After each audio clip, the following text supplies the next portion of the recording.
안녕하세요. 생생법률쇼 진행을 맡은 김도희입니다.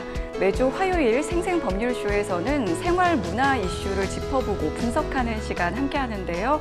권상희 문화평론가와 함께 하겠습니다. 어서 오세요. 안녕하세요. 반갑습니다.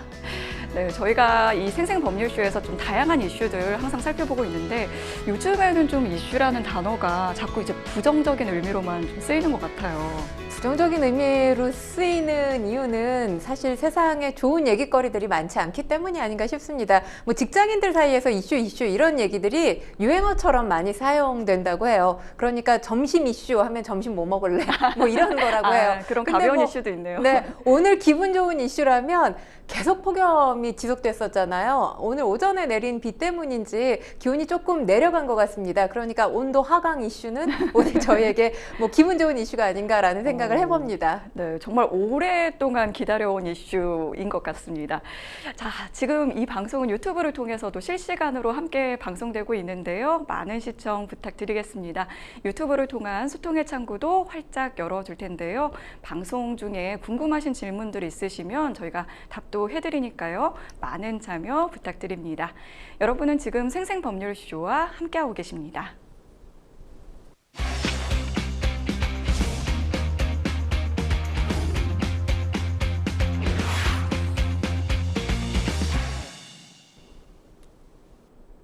첫 코너는 생생코멘트입니다. 생생코멘트는 각 분야에서 화제가 되고 있는 인물과 이슈를 주제로 그 말을 하게 된 배경과 의미를 짚어보는 순서인데요.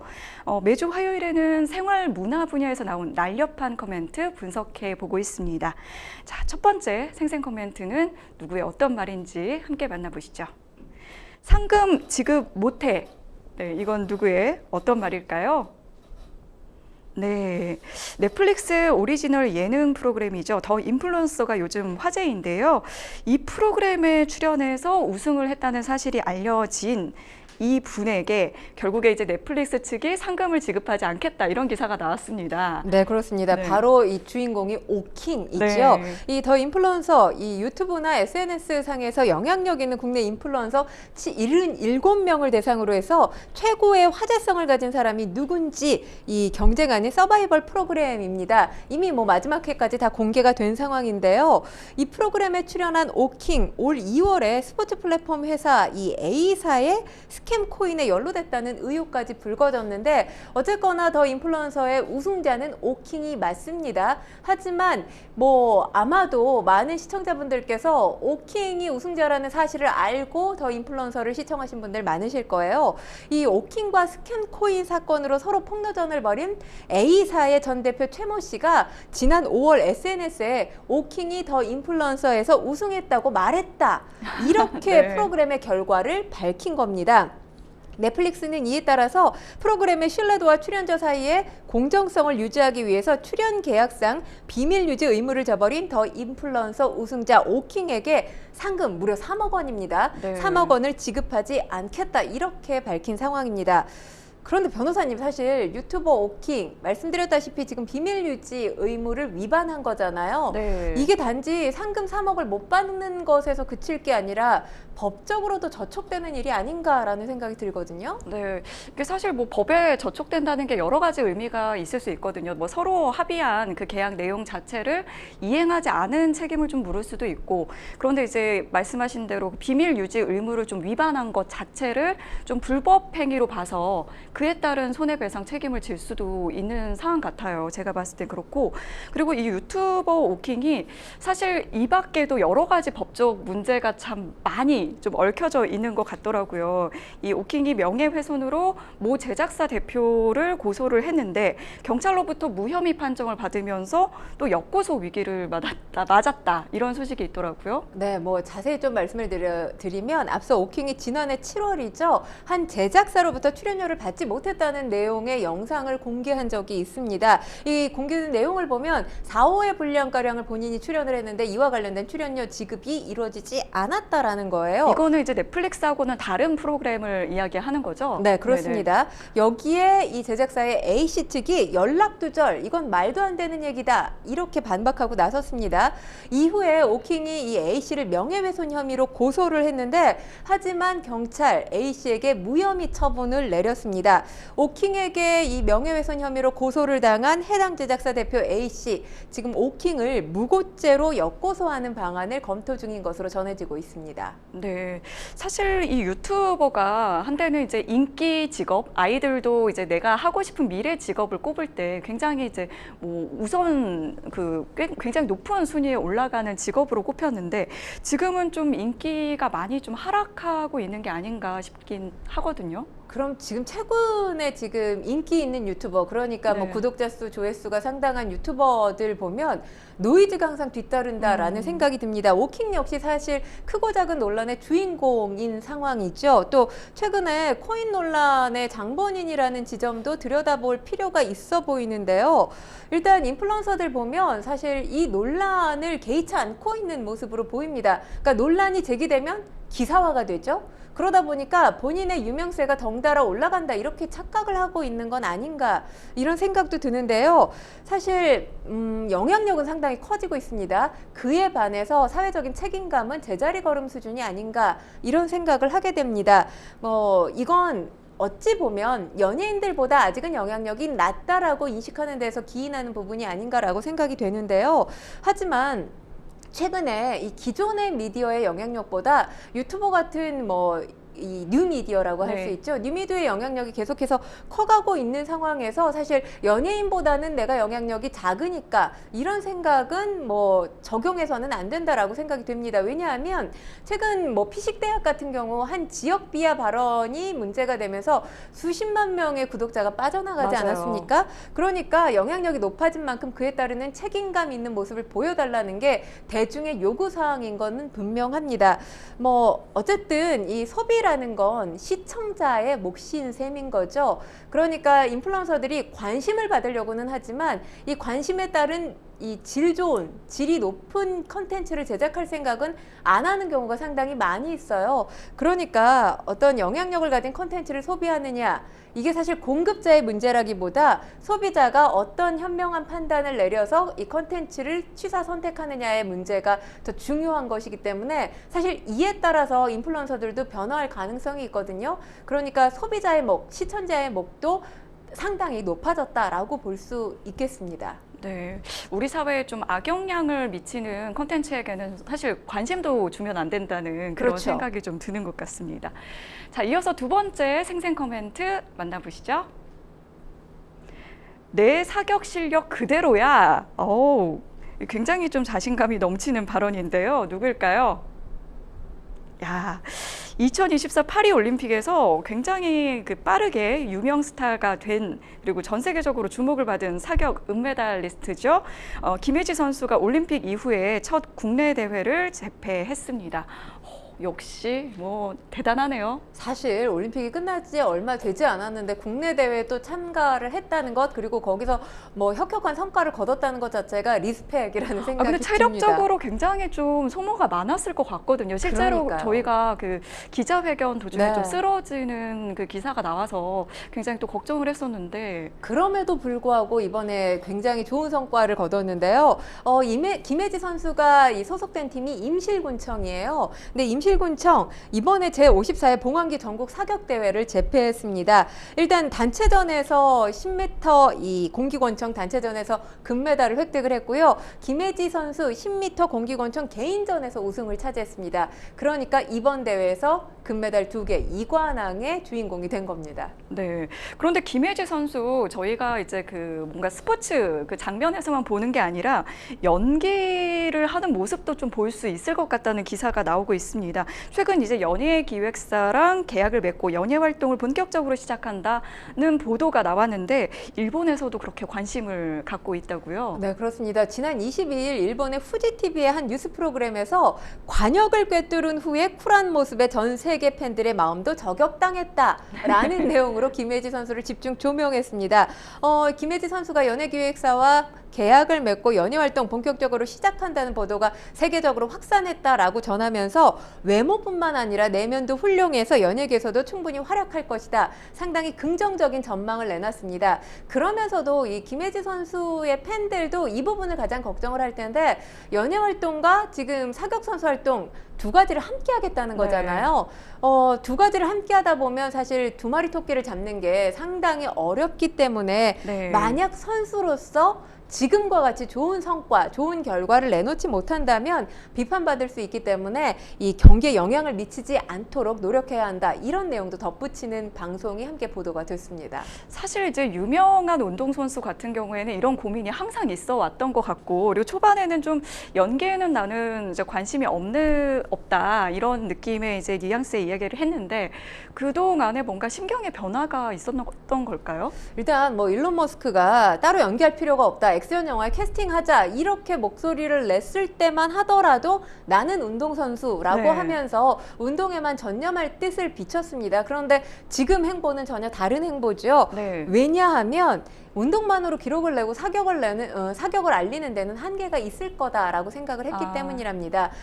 사실 사격이라는 종목이 올림픽 때는 국민들에게 기쁨을 주고 관심을 받는 그런 종목이에요. 그런데 올림픽이 끝나고 나면 사실 국민들의 기억 속에서 잊혀지는 비인기 종목인 것도 사실입니다. 그러니까 대내외적으로 보다 더 뭐 방송 활동이라든지 또 영화라든지 또 CF 모델로 이렇게 다방면으로 활동을 하게 되면 본인이 사격 선수로서도 활동을 하는 것이기 때문에 사격을 전 국민들에게 사랑받는 종목으로 알릴 수 있는 계기가 될 수 있을 것 같아서 생각을 바꿨다는 게 김혜지 선수의 답변입니다. 사실 이 부분에 대해서 이제 입장이 짧은 시간 안에 바뀌었잖아요. 네. 그러니까 그와 관련해서도 비판하는 대중들이 분명히 있을 거 아닙니까? 네.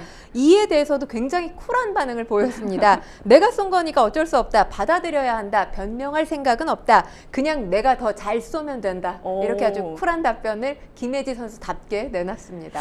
그때도 그 0점 슛과 관련해서 네. 좀 이야기했던 그 태도가 또 훨씬 더 또 많은 대중들의 환호를 받았는데 역시나 좀 그 쿨함이 있는 것 같습니다. 김혜지 선수 또 최근에 명품 브랜드의 화보 모델로 발탁이 됐다는 소식이 들렸는데요. 정말 이 전 세계적으로 주목을 받고 있다는 걸 좀 입증하는 기사 같아요. 그렇죠. 루이비땡입니다. 화보 촬영 앞두고 있는데 네. 뭐 정식적으로 광고 계약을 맺은 게 아니라 일회성 화보 촬영이긴 합니다만 세계적인 명품 브랜드에서 화보 촬영을 제안한 것 자체가 그러니까요. 당연히 모든 대중들의 이목을 집중시킬 수밖에 없는 소식이라고 할 수 있죠. 현재 광고 요청 들어온 것만 20건이라고 하고요. 네. 방송 요청도 10건이 넘게 들어왔다고 합니다. 하지만 아무래도 김혜지 선수의 본캐라면 사격 선수고 부캐라면 이제 연예인의 행보를 걷는 것이겠죠. 그래서 가장 중요한 건 김혜지 선수의 운동 계획, 대회 일정이 우선이라는 게 지금 소속사의 입장입니다. 또 최근에 좋은 일도 했습니다. 이 독거노인 지원 사업에 500만 원을 기부하기도 했고요. 앞으로 이 유니세프와 같은 기관에서 또 자선 활동 펼치겠다라는 뜻도 밝혔기 때문에 뭐 대중들께서는 김혜지 선수 사격 선수로서의 모습 그리고 또 예능인으로서 또 예능인의 모습도 보여줄 것 같기는 합니다. 네. 뭐 방송인으로서의 모습도 지켜보실 필요가 있어 보입니다. 네, 사격에 대한 이 스포츠 그 관심이 일시적으로 좀 끝나지 않게 계속해서 오래오래 사랑받았으면 좋겠다는 김혜지 선수의 바람처럼 그 다양한 분야에서 또 활약을 펼치시는 모습도 역시 저희가 기대해 보도록 하겠습니다. 자, 세 번째 생생 코멘트 만나보시죠. BTS 이름에 누 끼쳐 첫 번째 사과문 죄송. 네, 이 내용은 누구인지 바로 알 것 같은데요. 네, 전동 스쿠터 음주 운전 혐의로 입건된 방탄소년단의 슈가가 두 번째 사과문을 올렸습니다. 앞서 비판을 받았던 첫 번째 사과문에 대해서도 직접적인 좀 언급을 했다고요. 네, 그렇습니다. 슈가가 지난 25일 새벽에 2차 사과문을 올린 건데요. 그러니까 이 사건이 지난 6일 발생을 했으니까 사건 발생 19일 만이고 경찰 조사 이틀 만에 사과문을 올린 겁니다. 자필로 쓴 사과문에서 성급하게 올린 첫 번째 사과문으로 인해서 많은 많은 혼란을 드려서 죄송하다라고 하면서 이번 일로 BTS 이름에 누를 끼쳤다 이렇게 고개를 숙인 모습을 담고 있는 자필 사과문을 올린 건데 첫 사과문에서 본인이 이용한 전동 스쿠터를 전동 킥보드라고 언급을 해서 논란을 빚었었죠. 네. 이번 사과문에는 전동 스쿠터라고 썼습니다. 이 사과문을 본 팬들의 반응 좀 엇갈리고 있는데요. BTS를 10년 동안 지지했다는 한 팬은 부적절한 대응이 너무 길었다라고 하면서 돌아선 팬들 마음을 돌리긴 쉽지 않을 거다 이런 반응을 보인 반면에 또 잘못한 것에 비해서 너무 욕을 오랫동안 먹고 있는 것 같다. 나쁜 마음 먹지 말고 반성하면 된다. 여전히 슈가에 대한 응원과 지지를 보내는 팬들의 모습도 있습니다. 네, 팬들 사이에서도 좀 온도차가 있는 것 같습니다. 경찰은 애초 이제 슈가에 대해서 비공개로 조사를 하겠다 이런 원칙을 좀 검토했는데 결국 포토 라인에 서게 됐습니다. 그러니까 비공개 조사 원칙을 천명했던 이유가 있습니다. 소환 조사, 압수수색, 체포, 구속 등의 이 수사 과정이 언론이나 그 밖의 사람들에게 촬영, 녹화, 또 중계 방송되지 않도록 해야 한다. 이렇게 규정한 게 경찰 수사 사건 등의 공보에 관한 규칙 13조입니다. 이걸 근거로 해서 비공개 수사를 하겠다라는 의지를 밝히기는 했습니다.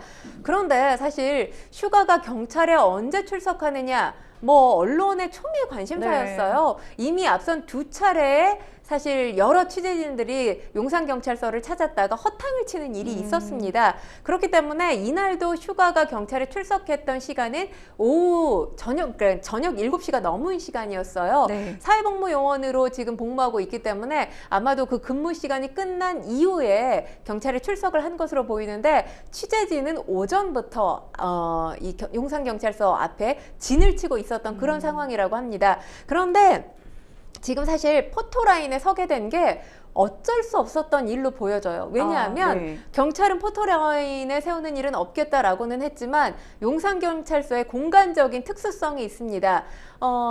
김호중 씨가 출석을 했던 강남경찰서 같은 경우는 지하주차장이 따로 있어요. 네. 그래서 비공개 출석이 얼마든지 경찰과 조율이 되면 가능합니다. 그런데 지금 용산경찰서는 지하주차장이 없고 정문 하나만 있습니다. 그러니까 정문을 통과해서 지상주차장에 주차를 해야 되는데 이 상황이면 어느 언론사든 눈에 이 슈가 씨가 포착될 수밖에 없는 상황이에요. 이런 상황에서 뭐 경찰도 상당히 고민을 많이 했던 것으로 알려졌는데 일단 현장 상황을 통제하기 위해서 뭐 경찰이 어쩔 수 없이 포토라인을 만들 수밖에 없었던 상황입니다. 그러니까 이게 언론의 요청에 의해서도 경찰의 요청에 의해서도 만들어진 포토라인이 아닌 거고요. 뭐 사실 포토라인 하면 인권 그리고 또 국민의 알 권리 사이에서 늘 뜨거운 감자로 존재를 하잖아요. 맞습니다. 저는 슈가에게는 이 포토라인이 독이 되지는 않았다고 생각을 합니다. 뭐 슈가 입장에서는 포토라인 서는 게 당연히 무대에 섰던 글로벌한 스타이기 때문에 굉장히 부담스러울 수밖에 없었지만 이 포토라인에 서서 2분 동안 대중을 향해서 그리고 팬들을 향해서 사과 메시지를 전했거든요. 만약에 이 포토라인이 없었다면 슈가가 기자회견을 하지는 않았을 것 같아요. 비공개 조사를 받았다면 이후에 슈가를 향한 비판의 목소리가 더 커지지 않았을까라는 생각이 들기 때문에 이번 포토라인의 경우 슈가에게 독이 되지는 않았다 이렇게 평가를 합니다. 말씀해 주시는 얘기를 들어보니까 이 차이를 알고 나니까 좀 이해가 좀 더 수월한 것 같은데 이 슈가를 포토라인에 이제 세운 걸 두고도 사실 누리꾼들이 그렇게 좀 의견이 좀 분분하더라고요. 어떤 의견들 좀 나오고 있나요? 그러니까 슈가가 포토라인에 선 게 망신주기에 불과한 거 아니냐 이런 목소리도 나옵니다. 혐의에 비해서 슈가에게 지금 과도한 비난이 쏟아지고 있다는 거죠. 뭐 사람이 다친 것도 아니고 기물이 파손된 것도 아닌데 비난의 강도도 크고 포토라인에 섰기 때문에 이를 못마땅하게 여기는 팬들도 있고요. 하지만 반대 의견도 만만치 않습니다. 그러니까 포토라인에 서서 팬들에게 사과하고 해명하는 기회를 가져야 되는 거 아니냐 이런 팬들도 있었기 때문에 만약에 후자의 주장을 이어가는 팬들이라면 이번 포토라인을 아마도 저와 같은 시각에서 보고 있지 않을까 이런 생각을 합니다. 네, 이 가운데 이제 슈가를 언급하면서 좀 응원의 목소리를 보내는 것 같은 그런 언급들이 좀 있었는데요. 가수 싸이와 또 소설가 이민진 씨가 이 그 슈가에 대한 이야기를 좀 한 적이 있죠. 네, 그렇습니다. 지난 25일에 수원에서 흠뻑쇼 콘서트가 열렸는데 이 자리에서 슈가가 이제 마지막 무대죠. 대댓 이 곡을 부르면서 슈가를 언급했습니다. 이 노래를 같이 만들어주고 함께 무대에 서준 친구가 슈가라는 거죠. 슈가가 이 곡의 프로듀서로 싸이 씨와 함께 참여를 했었습니다. 감사하다는 인사를 전하고 싶다 이렇게 전하기도 했었고요. 그리고 지금 OTT 드라마 이미 공개가 됐어요. 이 파친코의 원작자 이 한국계 미국인인 이민진 작가 역시 본인의 SNS에 슈가 사진을 게재를 하고 이 슈가의 팬덤을 상징하는 색깔이 보라색이잖아요. 이 보라색 하트 이모콘을 남기기도 했습니다. 네, 여론이 더 이상은 좀 악화되지는 않는 것 같은 분위기이기도 한데요. 평론가님께서는 좀 어떻게 보고 계신가요? 일단 뭐 슈가가 포토라인에 서서 본인이 2분가량 대중을 향해서 사과의 메시지를 내고 그 이후에 자필 사과문을 쓴 내용을 보면 어쨌든 이번 사건과 관련해서 상당히 반성하고 후회하고 있다 이렇게 보여집니다. 그리고 그렇게 보는 대중들도 이전보다는 훨씬 많아진 것으로 보여요. 뭐 하지만 슈가의 혐의에 대해서는 여전히 뭐 대중의 싸늘한 시선이 존재하기도 하고 또 팬덤의 분열도 완전히 지금 회복된 상황이라고 보기는 어렵습니다. 이 자업자득 상황이 상당히 안타깝다는 시선이 많은데 사실 어떤 스타가 사회적인 물의를 일으켰을 때 사회적인 물의가 조명되기보다는 그 이후에 어떤 태도를 보이느냐가 네. 비난, 비판을 면할 수도 있고 이걸 더 가중시킬 수도 있는데 그런 부분에서 상당히 안타깝다라는 게 애초에 뭔가 이 사건 사실대로만 이야기했어도 이 슈가에 대한 비난과 비판의 목소리가 이렇게까지 크지는 않았을 텐데 하는 아쉬움이 상당히 큽니다. 네, 좀 아쉬움과 안타까움을 전해주신 것 같습니다. 지금까지 생생 코멘트 만나봤고요. 저희 잠시 후에 뉴스픽스로 돌아오겠습니다. 여러분은 지금 생생 법률쇼와 함께하고 계십니다.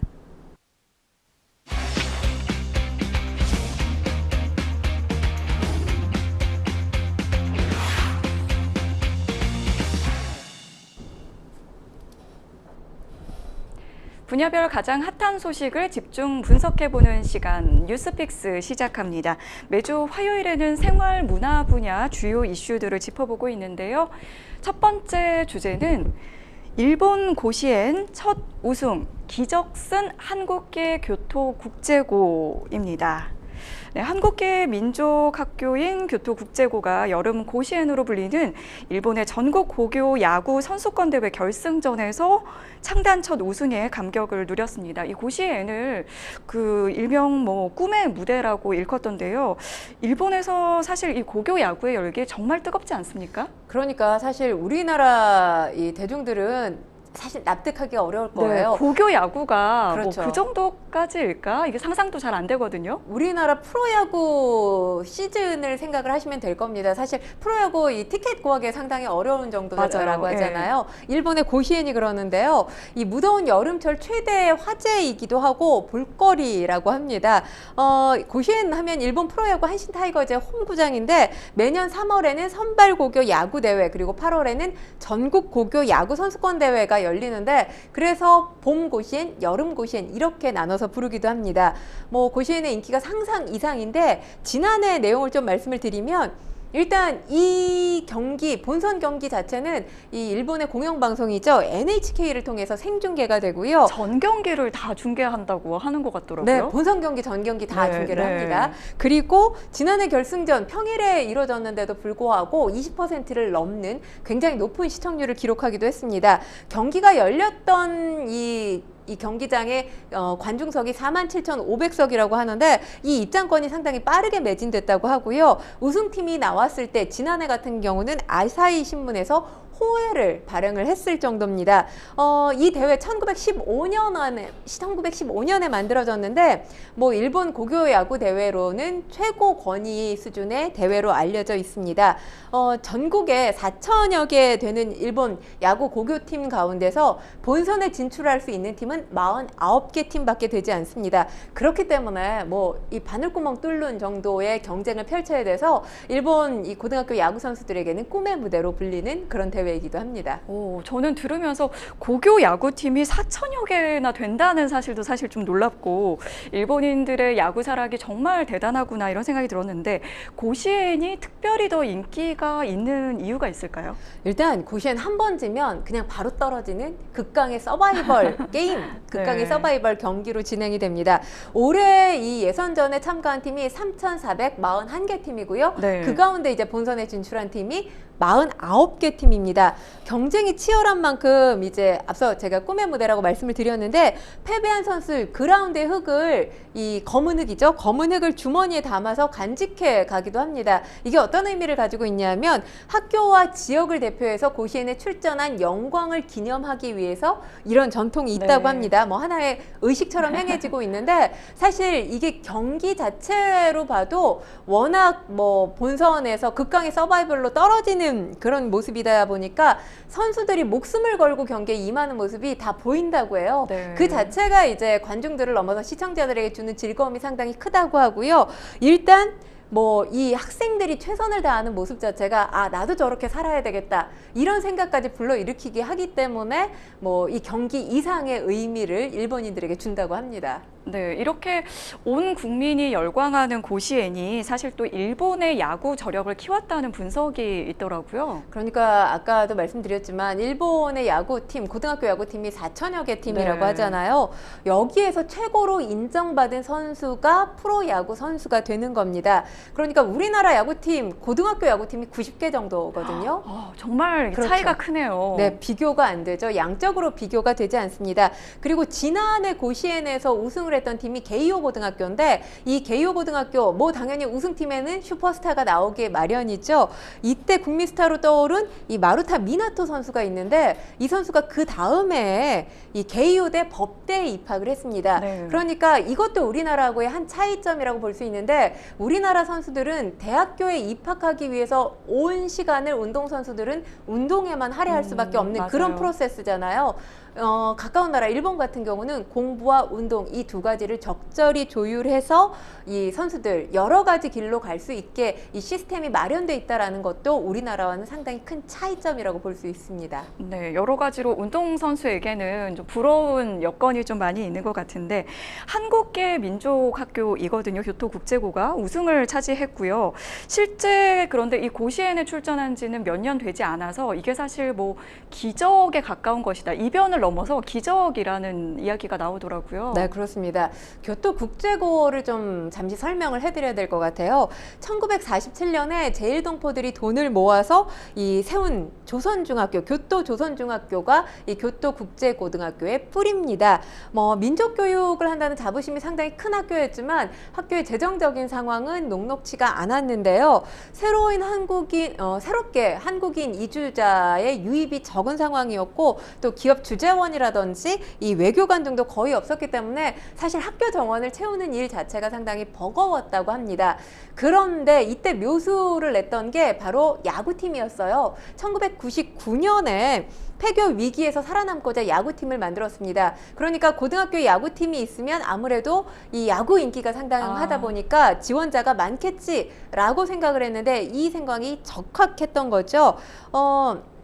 야구팀을 만들고 그리고 최근에는 여학생들 같은 경우는 K-팝 때문에 이 학교에 입학을 원하는 학생들이 늘어났다고 네. 합니다.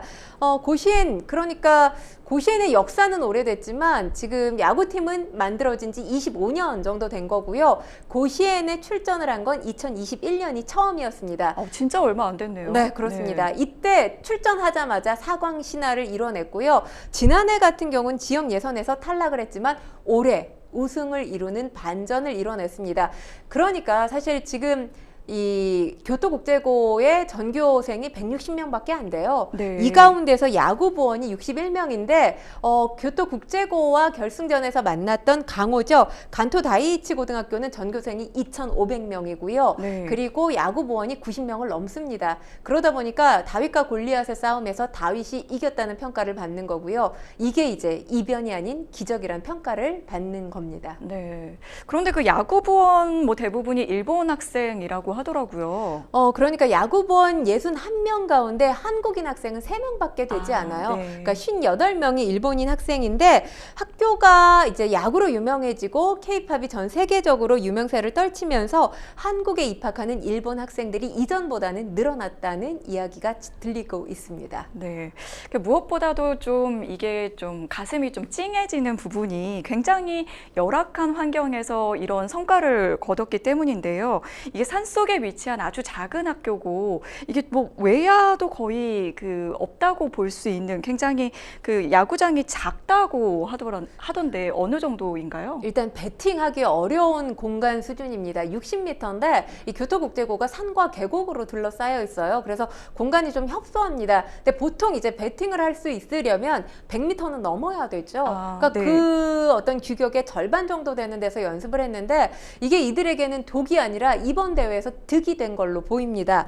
일단 좁은 운동장 때문에 사실 선수들 공을 멀리 치는 연습을 하기가 어려웠어요. 네. 대신에 내야 수비 훈련에 집중을 했고요. 이번에 이제 결정적인 우승 원동력이 됐다 이렇게 평가를 받고 있습니다.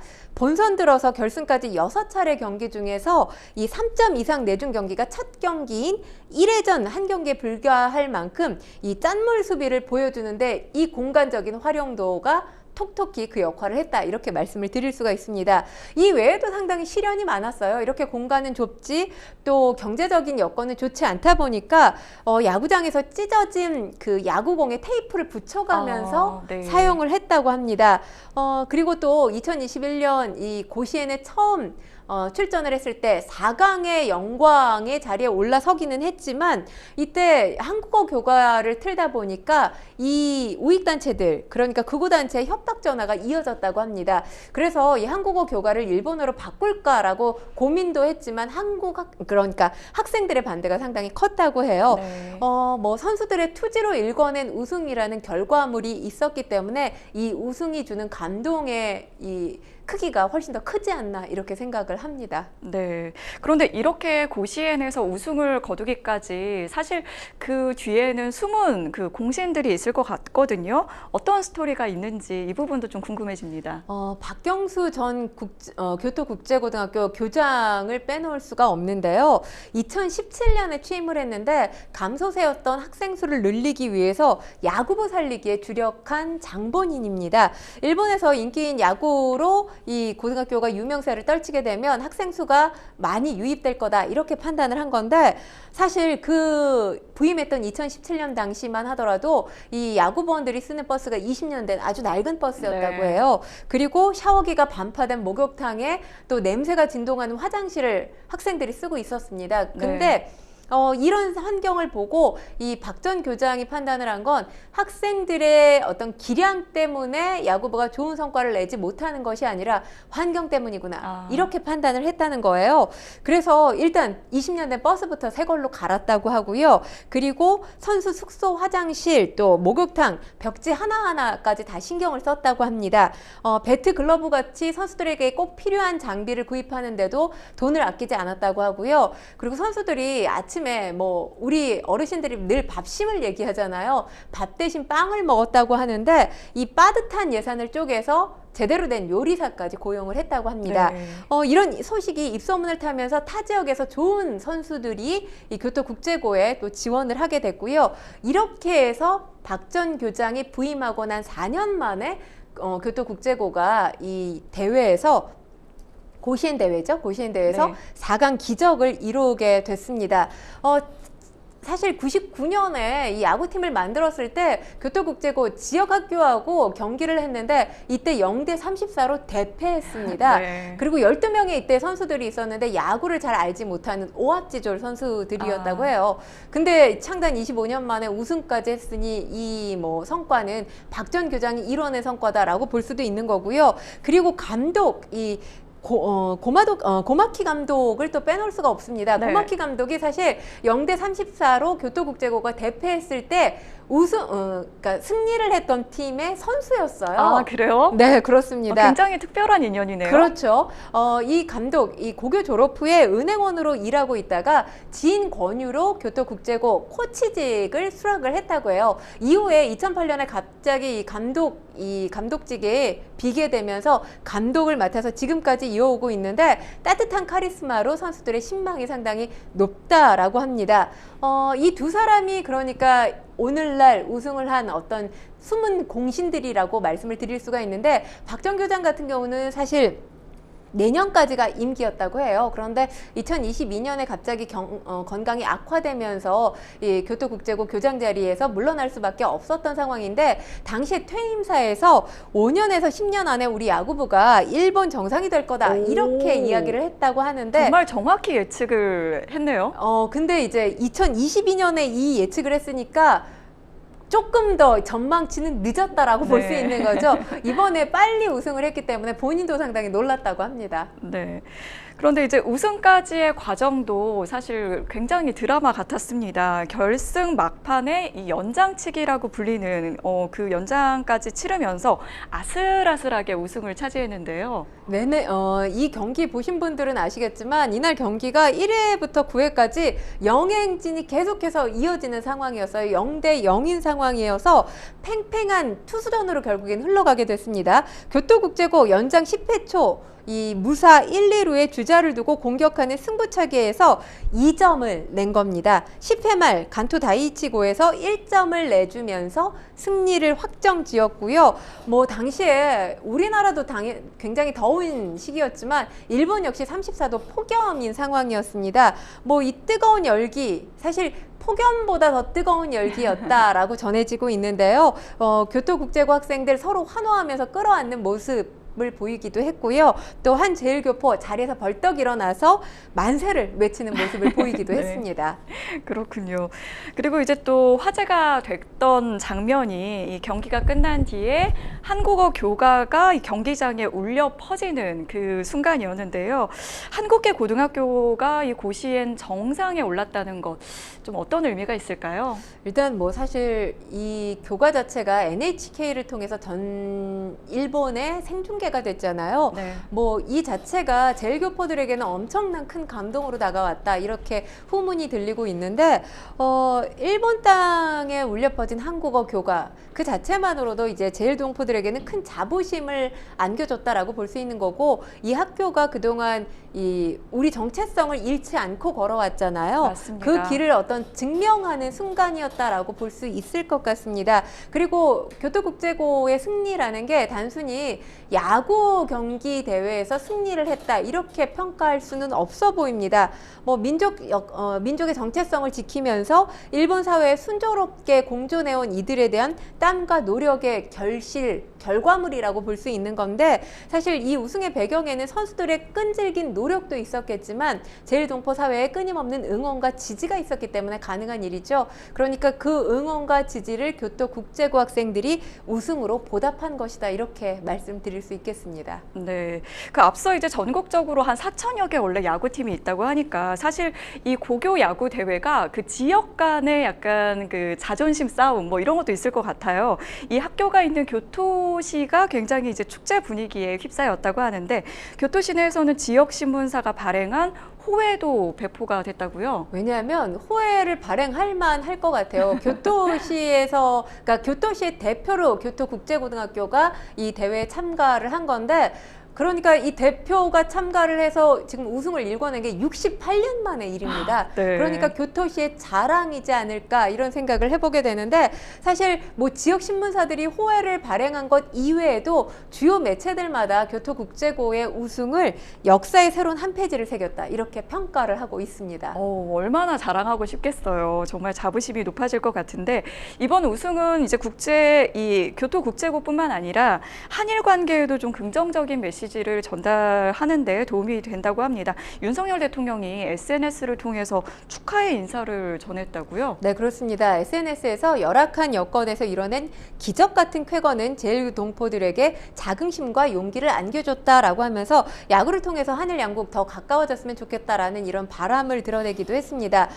교토국제고에 대한 지원도 계속 이루어지고 있는데요. 한일교류재단 이 교토국제고 기숙사 재개보수를 위해서 지난해 12월 1억 원을 기부하기도 했고요. 그리고 우리 프로야구 팀이죠. 기아 타이거즈 같은 경우는 지난 2월에 일본 스프링 캠프 뒤에 지금 교토국제고가 경제적으로 여건이 어렵다라는 상황을 전해 듣고 쓸만한 야구공 1000개를 모아서 교토국제고에 보내주기도 했습니다. 그리고 앞으로 이제 계속 어떻게 후원을 할 수 있을까 이 방안을 고심 중에 있는 것으로 알려졌는데 사실 우승을 하기는 했습니다만 교토국제고의 상황이 녹록치 않은 편이에요. 네. 그렇기 때문에 여전히 추가 지원이 절실한 상황입니다. 네, 이제 그 뜨거운 여름 이제 저희가 파리 올림픽이랑 함께했고 이렇게 고시엔 소식까지 막바지 여름에 들려오면서 정말 이제 좀 가슴이 좀 뭉클하고 좀 뜨거워지는 순간들을 경험을 했는데요.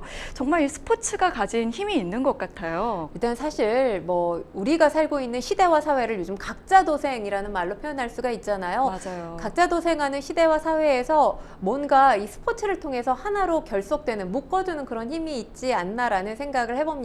뭐 일단 스포츠가 주는 가장 큰 코드 하면 감동 코드라고 할 수 네. 있죠. 고시엔도 그렇고 파리 올림픽을 통해서도 사실 감동을 선사한 우리 선수들 참 많지 않습니까? 그리고 이들의 도전 정신이야말로 이 시기 더운 여름에 상당히 나태해지기 쉽잖아요. 네. 뭔가 나태해져서 그 자체만으로도 힘들어하는 사람들에게 도전 정신을 북돋아주면서 새로운 힘을 주는 하나의 또 원천이 되지 않나라는 생각을 해봅니다. 네, 정말 일본에서 들려온 이 소식이 여러 우리나라 국민들에게도 굉장히 뜨겁고 반가운 소식이 아니었나 싶습니다. 자, 저희는 뉴스픽스 두 번째 주제로 넘어가 보겠습니다. 뉴스픽스 두 번째 주제는 불붙은 관람료 논쟁, 영화값 내려대의 무지한 소리입니다.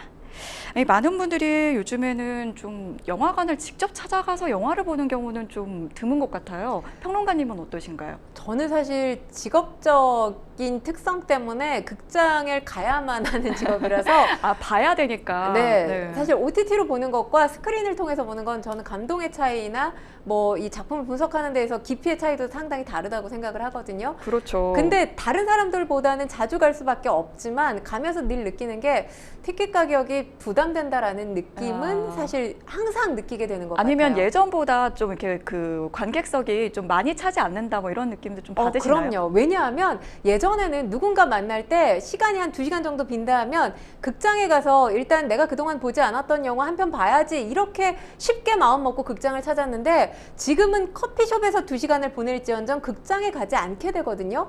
여기에 원인은 뭐 저는 아무래도 티켓 가격이 아닌가 이렇게 생각을 합니다. 최근에 이제 배우 최민식 씨가 한 방송에서 영화 티켓 가격이 비싸다 이렇게 직격을 했습니다. 이 이후에 이 관람료를 두고 굉장히 지금 논쟁이 뜨거운 상황인데요. 먼저 지금 어떤 상황인지 좀 살펴주시죠. 최민식 씨가 한 지상파 프로그램에 출연해서 극장 가격, 그러니까 티켓 가격 좀 내려주세요 이런 목소리를 냈죠. 요즘 영화 티켓 가격이 15,000원인데 그 가격이면 앉아서 스트리밍 서비스 여러 개를 보지 발품 팔아서 가겠냐, 팝콘까지 먹으면 부담스러워서 본인이라도 안 가겠다 이런 발언을 내놨습니다. 뭐 아무래도 이 천만 배우잖아요, 최민식 씨. 이 영화계에 비중 있는 배우가 내놓은 발언이다 보니까 이 발언이 일파만파 이 화제가 되기 시작을 했고요. 여기에 대해서는 대중들의 의견도 아닙니다. 티켓값 비싼 게 사실이다 이런 의견이 있는가 하면 물가 자체가 많이 올랐다라는 의견도 팽팽하게 맞서고 있는 상황인데 이 최민식 씨가 던진 화두에 또 이병태 카이스트 교수가 본인 맞아요. SNS를 통해서 반대의 목소리를 또 내놓으셨더라고요. 최민식 씨의 발언 자체는 무지한 소리라고 하면서 코로나19 당시에 심각한 경영난을 겪었던 영화관에 기부라도 했느냐 이렇게 쏘아붙이기도 했습니다. 극장 사업자의 수익 구조를 이 교수가 설명을 했는데 그러면서 최민식 씨의 발언이 그저 남의 돈으로 인심 쓰겠다. 그러니까 상당히 강도 높게 비판의 목소리를 내놨습니다. 사실 티켓 가격이라고 하는 게 소비자 입장에서는 극장과 소비자의 문제 이렇게 단순하게 볼 수 있지만 여기에는 네. 제작사 또 배급사 여러 이해관계들이 다양하게 얽혀 있는 문제입니다. 그러니까 단순하게 볼 수 있는 문제는 아니라는 거죠. 일단 뭐 티켓 값에 대한 논란이 불거진 만큼 아마도 이 한국 영화 산업 전반에 대해서 문제를 좀 들여다볼 필요가 있지 않나, 그런 시점이 된 것이 아닌가라는 생각 해봅니다.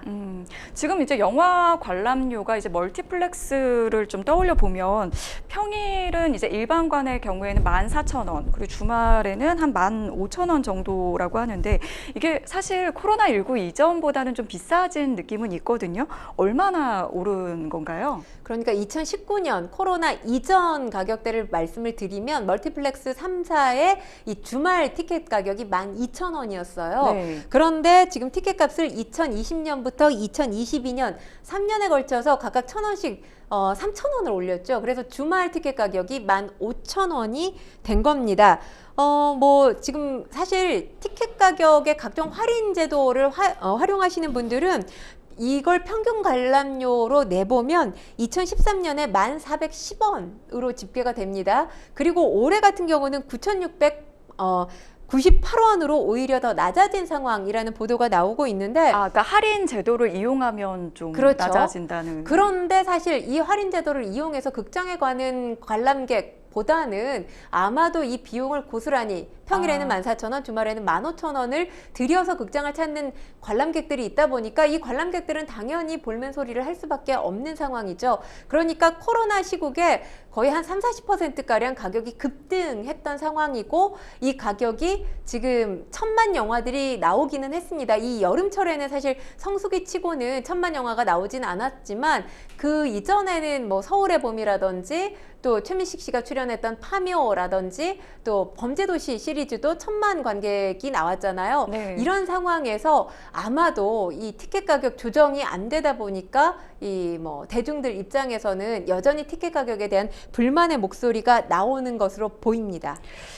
최근에는 이제 OTT가 활성화되면서 이게 볼거리가 많아지니까 영화관이 타격을 받았다는 분석도 있던데요. 어떤가요? 사실 코로나 시국에 가장 큰 수혜를 입었다라고 한다면 OTT 시장이었을 겁니다. 그리고 가장 큰 피해를 입었다면 극장이라고 말할 수가 있는데, 사실 미국 할리우드 같은 경우는 코로나가 끝나고 나서 극장이 이전세로 이 시장이 회복된 상황이에요. 네. 그런데 우리나라는 사실 아직까지 회복이 되지 못했습니다. 왜냐하면 화제작들 가운데 극장에 걸려야 할 작품이라고 생각했던 것들이 OTT를 통해서 공개가 되는 경우들이 맞아요. 있거든요. 네. 그러다 보니까 뭐 사실 OTT를 통해서 발품 팔지 않고 집에서 편하게 보면 되지, 이런 생각들이 어떤 대중들 사이에서 많아진 것도 뭐 이전과는 달라진 부분이라고 볼 수 있는 거고요. 이게 아직까지 극장이 코로나 이전과 다르게 회복세를 여전히 보여주지 못하고 있는 가장 큰 원인이라는 분석도 나오고 있습니다. 네, 그러한 영향에서 이제 영화관 측에서는 사실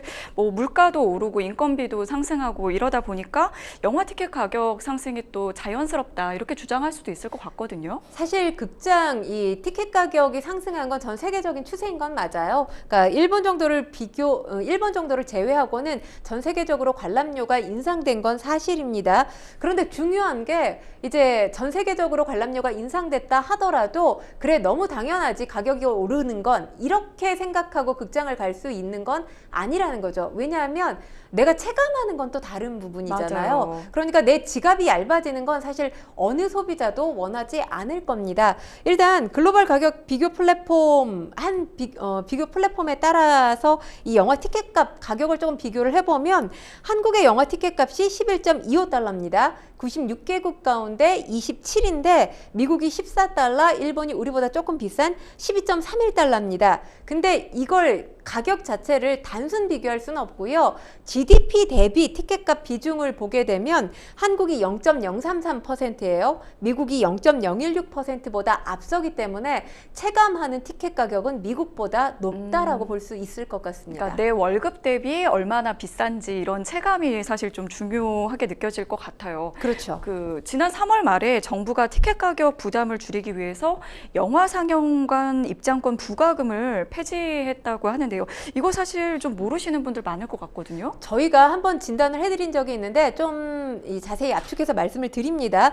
그러니까 이 영화 비디오법에서 관람료의 5% 이하의 부과를 규정하고 시행령에서 3%로 적용을 합니다.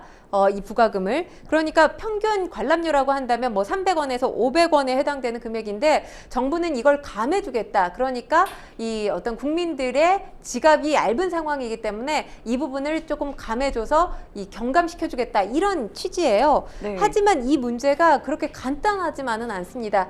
그러면 정부가 생각하는 것 또는 국민들이 생각하는 건 그러면 티켓 가격에서 300원에서 500원 극장이 빼주면 되겠네 이렇게 네. 생각을 할 텐데 이게 단순한 문제가 아니에요.